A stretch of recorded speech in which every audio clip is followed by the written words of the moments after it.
of written and visual works. To my mother, my biggest cheerleader and my rock of inspiration that has watered and nurtured my love for the arts since it was a seedling, my great-grandfather, grandmother, my stepdad, my fiance, my friends, and most of all, to my bullies.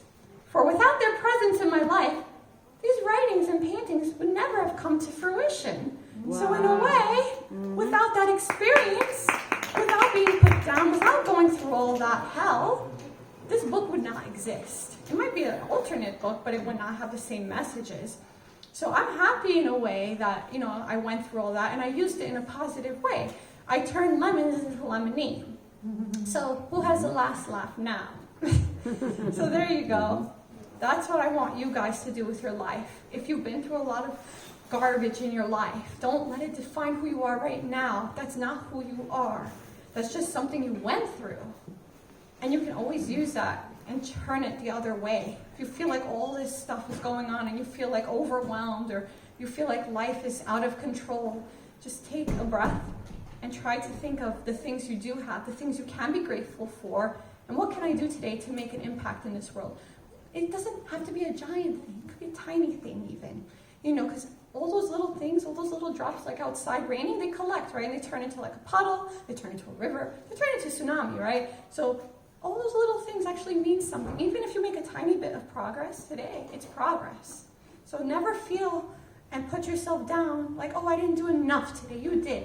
If you're alive, you did something. You're breathing, right? You're alive. You have the present. That's why I always say the reason they call it the present is because it's like a gift. So you have your past, you have your present. Yay, happy birthday to us, right? We're alive again. So, and then you have your future. So never live in the past or the future, because I've made that mistake many times. If you dwell in the past and only think about that, it's going to define who you are, and you can't focus on what's in front of you, and you miss out. And then if you do the opposite and keep thinking about the future and you're too anxious, the same thing, you're going to miss out on who's in front of you now. So what's going on right now? Now is the time.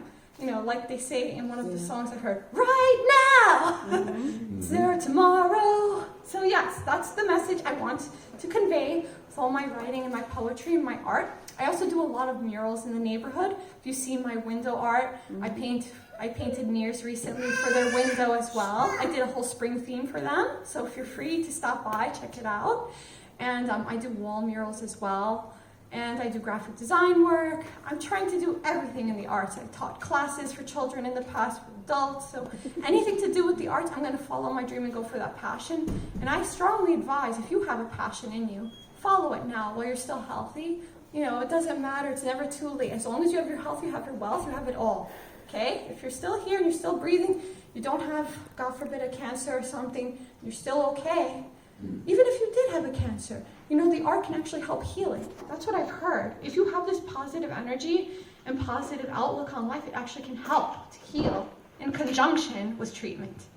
So that's what I believe, and that's what I hope everybody does for themselves and to help others as well. So if I do have more time, do I have more time?